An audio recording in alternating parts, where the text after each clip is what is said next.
Bonjour, bienvenue. Embarquement Porte 8, c'est sur Direct 8, c'est votre chaîne de télévision. Ça continue dans la joie, dans la bonne humeur, dans le sourire et puis dans le dépaysement, tout le temps, que du positivisme.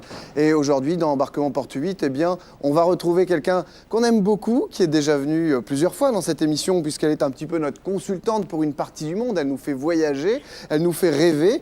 Elle est venue nous présenter récemment l'Égypte, se balader du côté des pharaons. Justement, eh bien, les pharaons, elle les connaît bien puisqu'elle sort aujourd'hui le troisième tome, cette semaine, pardon, le troisième tome de Haï Pharaon. Il s'agit de Violaine Vanoyek que nous recevons aujourd'hui pour une autre partie du monde qui n'est pas très éloignée puisque c'est direction la Grèce et très exactement le Péloponnèse. Alors c'est parti pour la chaleur, l'histoire et le bonheur. Bienvenue dans Embarquement Porte 8. Violaine, bonjour. Bonjour. Comment allez-vous? Ah, très très bien. Surtout très... quand on parle de Grèce. Ah, vous avez une mine resplendissante. J'en viens. Voilà, le bronzage, mais pourtant vous n'y allez pas toujours pour faire du tourisme pur tel que nous on aime le faire. Vous y allez pour barouder, pour vous balader, pour prendre des notes, pour découvrir des choses, pour fouiller, pour faire des recherches. Parce que vous êtes effectivement écrivain, mais avant tout, vous êtes passionné d'histoire.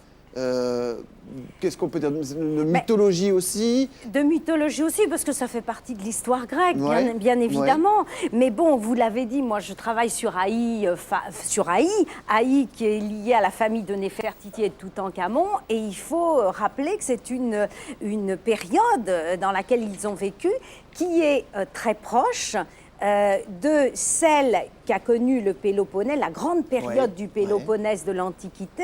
Bon, quand on dit Péloponnèse, ça dit peut-être trop rien au public, mais quand on leur aura dit Mycène, le roi Agamemnon, la guerre de Troie, ça fait référence quand même à des moments historiques, justement, qu'ils connaissent, bien sûr. qui a hanté le Péloponnèse, et ce sont des périodes qui étaient donc similaires à celles où ont vécu Toutankhamon, Haï, etc. Donc, si vous voulez, bon, c'est vrai que les relations entre les Égyptiens, entre les Grecs étaient très importantes à l'époque, et ça vous explique que je vais également travailler souvent en Grèce, dans cette partie du monde. Et alors, c'est ce qu'on s'est dit, faisons découvrir une partie du monde, une partie de la Grèce, par l'intermédiaire de l'histoire, parce qu'on peut remonter comme ça des petits fils historiques, hein, c'est ça? Bien sûr. Mais tout en découvrant des villes, des régions. On peut avoir des moments un peu intellectuels, des moments de détente, et c'est ce qu'on va essayer de faire tout au long de cette émission avec vous, en parcourant le Péloponnèse. D'accord. Mais c'est vraiment... Bon, je vous interromps là simplement pour dire aussi qu'on avait fait une émission autour d'Athènes. Oui. C'est vrai qu'on peut à la fois faire Athènes, hein, pour les gens qui veulent quand même aller voir l'Acropole, et je le conçois aisément. Aller jusqu'au port d'Athènes en une vingtaine de minutes, là, embarquer en hydroglisseur, et puis filer par la mer et en 1 heure être dans le Péloponnèse.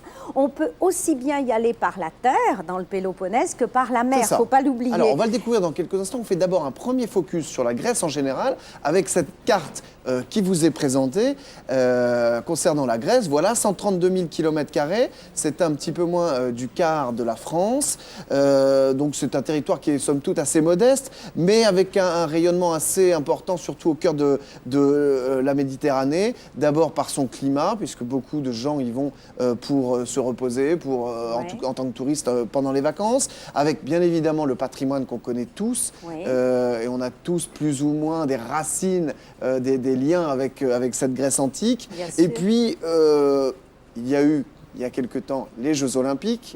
C'est aussi, ça a été aussi un des sujets d'actualité autour de la Grèce. Et puis, ce côté archéologique. Hein, oui, absolument. Mais c'est-à-dire qu'en fait, si celui qui veut allier donc l'authenticité, la découverte de la Grèce et puis l'histoire, comme vous le disiez très bien, doit se concentrer quand même sur certaines régions. Athènes et ses alentours, et le haut du Péloponnèse, parce que le Péloponnèse donc est très grand. Il y a des régions. Où est-ce que ça se trouve, le Péloponnèse, par rapport à la Grèce en général? Est-ce que, voilà, on le voit sur cette carte. Alors, vous avez, on le voit très bien, là, il est en blanc, hein, le Péloponnèse. Athènes se trouve, l'Attique, Athènes se situe en Attique et l'Attique se trouve juste en face. Donc c'est pour ça que je vous disais qu'on peut très bien traverser la Méditerranée, y aller en hydroglisseur. Sinon, il faut partir de l'Attique qui se trouve à droite, là, une sorte de botte. Là, hein. Voilà, là c'est l'Attique. Et vous remontez, vous passez ce qu'on appelle le fameux isthme de Corinthe. Oui, hein. C'est quoi donc l'isthme de Corinthe, bah, c'est un isthme. Donc, qu'est-ce que c'est qu'un isthme pour les gens qui ne le savent pas comme moi, par exemple? Bon, alors aujourd'hui, bon, on le passe, si vous voulez, par la route, mais il est évident que si vous venez par la mer, eh bien, il y a un passage très étroit qui a été creusé, voilà, dans la montagne, de manière à ce que les bateaux puissent traverser et non pas contourner. Alors donc, on passe par l'isthme, que ce soit par le bateau ou par la terre, et vous arrivez donc dans le Péloponnèse. Alors, où se situent vraiment les sites antiques? Eh bien, c'est dans le nord. Alors, dans le nord, et nord en plus, soyons précis, nord-est hein, du Péloponnèse, où sont regroupés Tyrinthe, Mycène, Corinthe, et puis un tout petit peu plus vers l'ouest, mais toujours dans le nord, vous avez Olympie. Donc, si vous voulez vous concentrer sur une visite historique, eh bien, ce sera plutôt vers le nord. Si en revanche, vous voulez aller voir les monastères ou bien vous préférez la montagne à la mer, on va dire, ce sera plutôt vers le sud. D'accord. Voilà, avec juste ces petits pour revenir ports. sur cette ville d'Olympie, on en parlera tout à l'heure. Olympique, Jeux Olympiques, quel lien? Oui. Ah ben, Olympie est la ville où les premiers Jeux Olympiques ont eu lieu. Au 8e siècle avant Jésus-Christ, officiellement, les premiers Jeux ont eu lieu.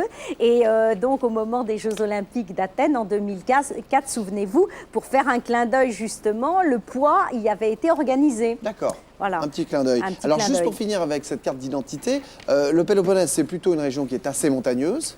Oui. Hein il est du moins dans le centre, mais en général. Ça. Mais la plupart des villes, justement, là, sont sur le littoral. Hein. Absolument. Oui, il y a quelques villes quand même, comme Sparte, qui était à l'intérieur des terres, mais la plupart se trouvent sur le littoral, c'est vrai. D'accord.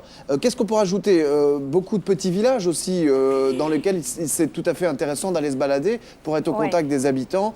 Aller manger un morceau avec eux dans les rues, etc. C'est des gens qui sont très, très ouverts. Hein. Écoutez, moi, Alexandre, je trouve qu'il y a une énorme différence entre l'Attique, on va dire, qui ressemble plus à ce qu'on connaît chez nous, on va dire les grandes villes, etc.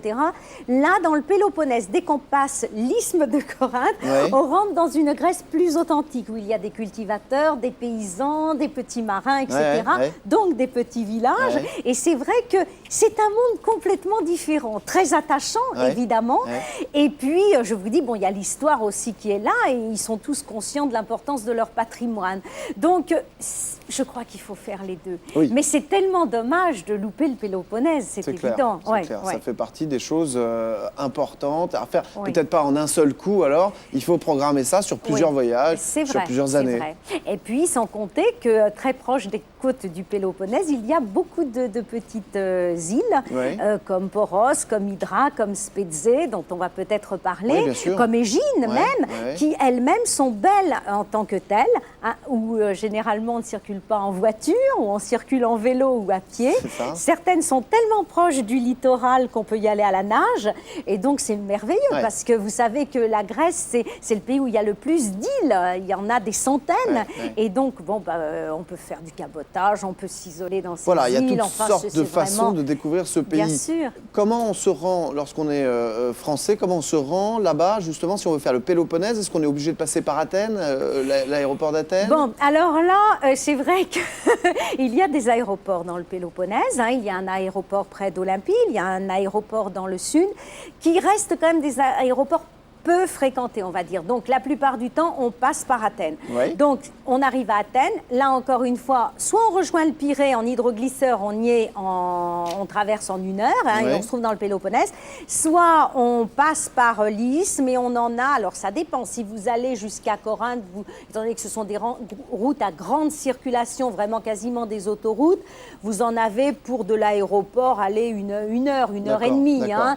Et puis après, vous êtes dans le nord. Alors bon, il est évident que si vous partez vers Épidore, Tirinthe, Porto Élie, c'est-à-dire ce qu'on appelle l'Argolide, une péninsule qui est la plus fréquentée et qui se trouve donc au nord-est du Péloponnèse, il est évident que là, pour aller jusqu'au bout en voiture par des petites routes, il faut compter d'Athènes 3h30. C'est ça. C'est autre Alors, chose. Justement, on va commencer cette balade. Vous nous parliez il y a quelques instants d'Épidore.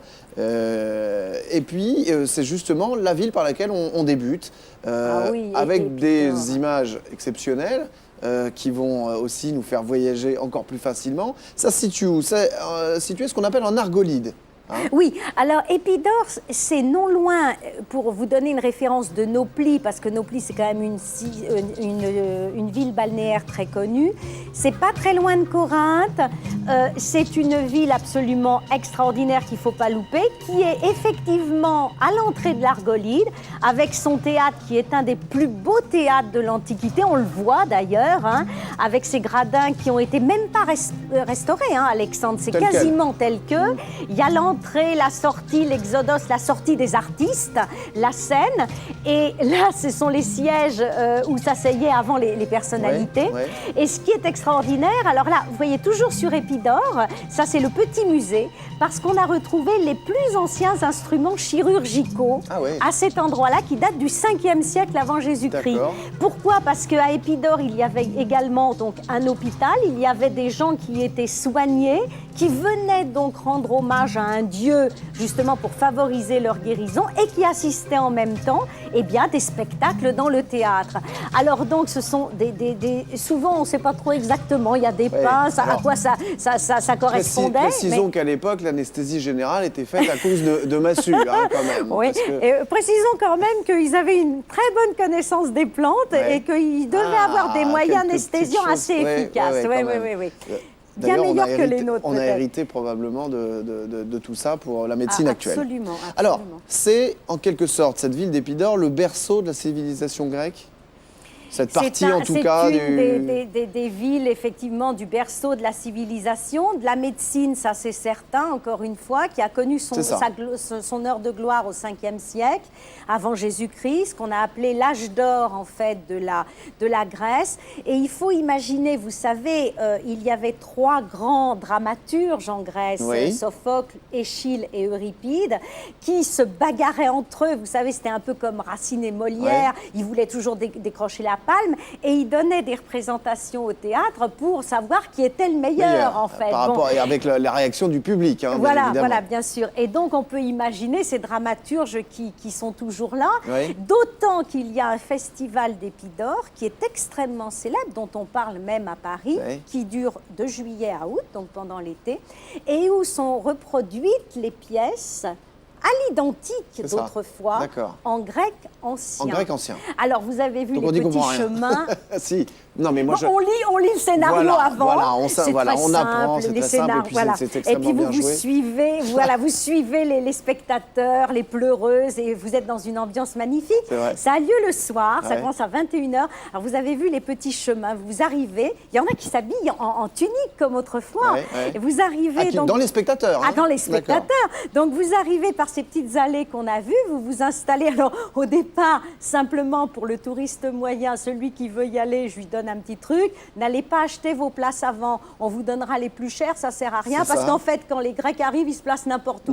Donc si vous voulez récupérer la place qu'on vous a assignée à un fort prix, vous ne la récupérez pas. Ça, c'est un très bon truc de Violaine, faites comme les Grecs, finalement. Vous y allez un tout petit peu en avance, vous prenez la meilleure place. Voilà, c'est bon à savoir. Avec un petit coussin quand même, parce que vous avez vu les gradins, ils sont bien conservés, mais c'est le cas de dire, durs. c'est assez spartiate. C'est spartiate. Alors, donc, c'est une ville aussi qui a gardé un fort héritage par rapport à la médecine, parce que là-bas, il y avait Esculape, qui était estimé un peu comme le demi-dieu de la médecine, et il y avait des milliers de personnes, en tout cas des centaines, qui se rejoignaient, des milliers qui rejoignaient Épidore pour se faire soigner. Oui, exactement. Alors donc c'est un lieu par cette même personne, par Esculape uniquement. Oui, enfin bon, c'est le dieu. Esculape, c'est le dieu. Voilà. Non, en fait, les premiers centres chirurgicaux que l'on connaisse, c'est dans l'île de Kos, qui se trouve pas très très loin, et c'est effectivement à Épidore.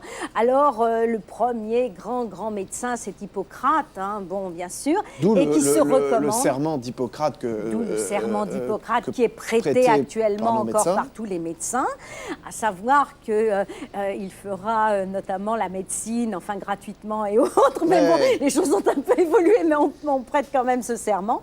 Et effectivement, Hippocrate, lui, se recommande du dieu Esculape. Le dieu Esculape qui est représenté aujourd'hui, vous savez, par le fameux serpent que l'on trouve, vous savez, les médecins l'ordre des médecins, effectivement, sur leur petite carte, ce serpent. Sur leur carte, et puis sur les voitures, ils mettent voilà, ce fameux serpent. Donc, on y est, voilà, alors aujourd'hui, à Épidore. Bien sûr, il y a des forts relents médicaux dans cette ville, parce qu'effectivement, ils sont très attachés à cette tradition. Mais quelles sont les autres choses que l'on peut faire à Épidore? Quels sont les autres centres d'intérêt? Alors, bon, vous l'avez vu, il y a les bases évidemment de toute une ville, parce qu'il y avait toute une ville. Donc aujourd'hui, il y a encore des fouilles pour voir justement comment vivaient les gens à l'époque. Et il y a un stade qui a été un beau stade, hein, ça vaut vraiment le coup d'y aller, qui a été restauré justement juste avant les Jeux Olympiques d'Athènes en 2004.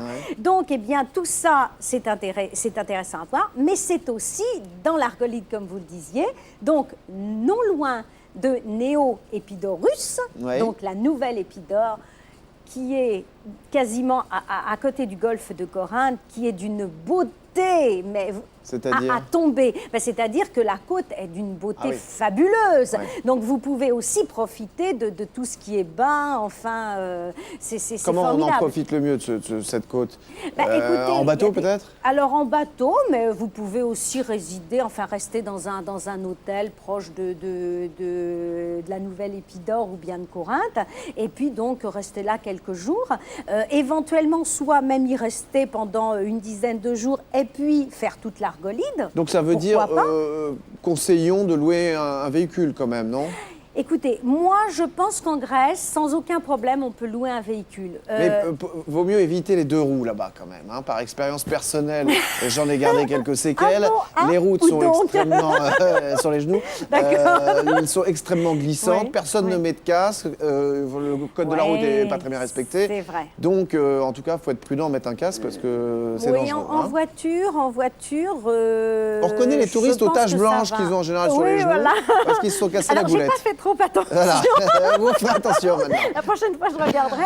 Mais en voiture, il n'y a aucun problème. Oui, ça, y a pas de problème. Donc, vous louez la voiture à Athènes. Bon, là, il y a Hertz. Enfin, je veux dire, il y a... Ah oui, mince, excusez-moi, il ne faut pas donner de marque. Mais enfin, il y a toutes les compagnies, sans aucun souci, effectivement. Et donc, moi, je trouve que le mieux, c'est effectivement d'avoir la voiture pour pouvoir se déplacer. Parce que sinon, bon, il reste les taxis. Et puis, je vous dis, pour aller dans les îles, ce qu'on appelle les taxi-boats. C'est ça. Mais bon, on est plus libre, quoi. Qui rejoint les bateaux. Alors, autre ville, Nauplie, on dit Nauplie? Si vous voulez. Nauplia à la grecque ou Nauplie à la française. Très bien. Qui est là la capitale de l'Argolide, hein, qui est sur la côte est du Péloponnèse, qui est aussi une cité historique, mais comme partout, toutes les villes en Grèce, et assez touristique. Hein. Alors, si vous voulez, Nauplie, c'est mignon. C'est la petite ville mignonne. Petite ville, 12 000 habitants, donc ça reste tout à fait Oui, c'est la humain. petite ville sympa, avec ses petites ruelles, ses petites tavernes à l'ancienne, voilà. C'est très étroit, ce sont des ruelles qui sont très étroites. C'est charmant. Ah ouais, c'est charmant. C'est très romantique. Il y a des Non mais c'est vrai. Non mais c'est vrai, c'est assez comme ça. Il y a beaucoup de charme dans ces ruelles. Et il y a 2 forteresses donc importantes où vous pouvez donc accéder. Il y a un musée, là ce sont des pièces du musée de Nauplie, où on a retrouvé où on a rassemblé beaucoup de pièces qui ont été retrouvées dans les alentours, notamment à Mycène-Tyrinthe, qui date environ du XIVe siècle avant Jésus-Christ, donc de l'époque du légendaire Agamemnon. Donc ce sont des pièces, des vases mycéniens pour la plupart. Ça reste une ville alors difficile d'accès pour tout ce qui concerne les bords de mer. Il y a quelques criques pour se baigner. Je dirais que c'est bien d'y faire une halte Et puis, bon, de visiter un petit peu tout ce qu'il y a autour. Et puis surtout, alors l'avantage, c'est que c'est à 5 minutes d'Argos. Quand je dis 5 minutes, c'est peut-être 10 minutes. 5 minutes d'Argos, 5 minutes de Tirane, 5 minutes de Mycène, c'est-à-dire des plus grands sites archéologiques. Voilà. Qu'on ira découvrir d'ici quelques instants avec vous. Alors, Nauplia, je vais garder l'accent grec. Ça me plaît. Oui, très bien. Ça vaut aussi le détour par son architecture, Ouais. parce que s'y sont succédés des Francs, des Vénitiens, des Turcs, qui tous ont laissé plus ou moins leur empreinte sur la ville, exactement. aussi bien artistique qu'architecturale. Et donc, on le voit, on a vu quelques fortifications. Véritablement, il y a des différences de style. Hein. Oui, tout à fait. C'est ce que je vous disais. Il y a deux forteresses notamment. Une où on peut monter à pied. Il y a des milliers de marches sous le soleil. Ça si vous vous fait avez rire, le c'est courage. une expérience. Oui, parce qu'il y a que peu de gens qui le font, mais bon. Et ce sont de Ou alors très tôt le matin. Ce sont de bons souvenirs ou très tôt Pour le lever matin. du soleil. C'est comme en Égypte, il faut choisir tôt le matin. Ouais. Et puis, il y a une autre forteresse qui est très étonnante parce que, en fait, elle a été accaparée, si je puis dire, par un hôtel, le Naupli Palace, qui a planté ses racines à cet endroit-là, si bien quand vous êtes dans ce lieu, où il y a d'ailleurs un restaurant formidable, vous avez à vos pieds vraiment la falaise et à vos pieds cette magnifique petite ville de Naupli avec au loin les différents sites archéologiques. Donc là, vous pouvez déjeuner ou dîner, c'est encore mieux, en bord de falaise avec une vue imprenable. À tomber, ah oui. Enfin, vaut mieux pas tomber, quand même, hein, parce que c'est assez haut. Et le restaurant, justement, typique? Restaurant typique, vraiment très bon, pas très cher en plus, et aux chandelles, enfin, très romantique. Romantique. Quel nom, vous vous rappelez du nom de ce restaurant? Oui, c'est le restaurant du Naupli Palace. D'accord. Donc, à Naupli, vous avez un ascenseur qui y monte, c'est indiqué. Oui, parce que plutôt que de marcher quand même si on veut se creuser l'appétit, on peut grampouiller quelques marches. Sinon, vous prenez l'ascenseur et là, c'est vrai. Non, mais c'est vrai. Et dites-moi, qu'est-ce qu'on, justement, c'est quand même un restaurant d'hôtel, donc même si c'est pas très cher, c'est plutôt assez raffiné. Qu'est-ce qu'on y mange? Qu'est-ce qu'on y dîne? Alors, c'est un restaurant dit gastronomique qui se trouve un peu à l'écart de l'hôtel puisqu'il est effectivement en terrasse. On y trouve des poissons, bien sûr, hein, ce qui me paraît un petit peu logique en Grèce. Oui. On y trouve des calamars farcis, par exemple, qui sont très bons. Il y a des desserts qui sont vraiment au miel, mais qui sont... Enfin, moi, je ne suis pas très dessert, très sucré, mais là, vraiment, c'est très raffiné, c'est très fin. C'est pas la vue qui vous permet de bien digérer, c'est vraiment très bon. Non, et surtout, le rapport qualité-prix, en fait. Donc, il ne faut pas le louper parce que si vous mangez en bas dans des petites tavernes, c'est toujours sympathique la journée, mais vous n'aurez pas la vue. Vous aurez, j'allais dire, pas mieux. Et puis, vous payerez le même prix. Donc, autant essayer de se d'y aller. Et à boire avec modération, mais les Grecs font du très bon vin qui est gorgé de soleil. Oui. Et ils ont des boissons aussi sans alcool qui sont typiques là-bas? Ils n'ont pas tellement de... Enfin, il y a l'ouzo, qui est typique, mais c'est avec alcool, mais c'est avec alcool. Et puis, il y a quand même beaucoup de vins chypriotes et puis de vins du Péloponnèse. Mais ils n'ont pas des sirops typiques de la région à base de... Non. Si, ils ont, bien sûr, ils ont du sirop de raisin, des choses comme ça, mais on trouve ça maintenant. Avant, on ne trouvait pas ça à Paris. Maintenant, on trouve tout à Paris. Mais c'est vrai qu'il y a du sirop, par exemple, de mandarine. Si, il y a des choses, par exemple, du pur citron. Ça, vous allez n'importe où, dans n'importe quelle épicerie, vous allez trouver des boissons au citron vert. Ça, c'est génial. Ça désaltère d'une manière formidable. Je peux vous dire que si je pouvais en emporter chaque fois, j'en rapporterais à Paris. On n'en trouve pas à Paris. On trouve des choses à base de citron, mais sucrées. Là, c'est vraiment le citron vert pur. Vous savez, un peu amer, mais qui désaltère. C'est génial. Même dans les grandes surfaces que nous fréquentons tous les deux, on ne trouve pas. Hein, parce qu'on s'est croisés par hasard. On s'est croisés par hasard dans une grande surface. Vous voyez, le monde est tout petit. Alors,